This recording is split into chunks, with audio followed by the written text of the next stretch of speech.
People are generally aware that we have an argument. Our arguments, incidentally, are available on the internet. You can go watch a Minnesota Supreme Court argument. So what happens when that process is completed?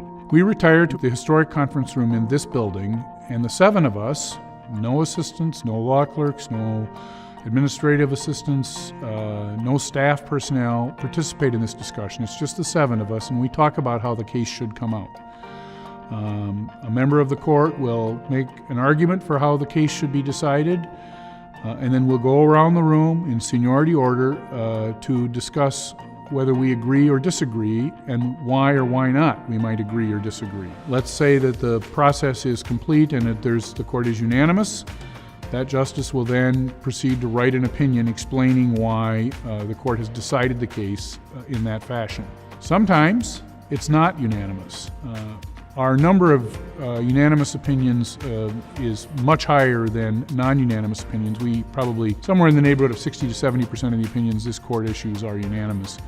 But there are some that are not, and somewhere in the neighborhood of 10 to 15% of those opinions might be closely divided cases, 4-3 kinds of opinions. So what happens in that context is usually the senior justice in dissent will write the dissent. The Chief Justice has the ultimate authority to assign who will write the majority and the dissent, but that's generally how it works out.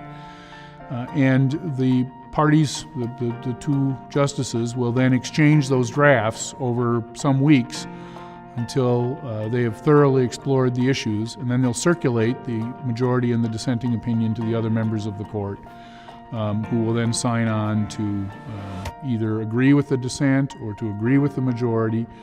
The opinion will be carefully proofread by our staff, by the justices, and ultimately will be released and will be the opinion of the court.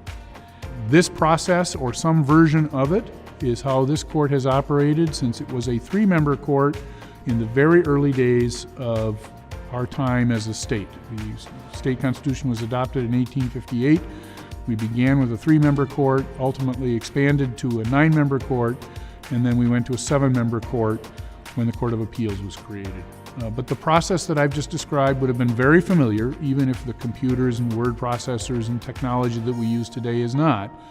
But that process would have been very familiar to justices of the 1860s and 1870s, because it is the same here, and in fact is much the same around the country.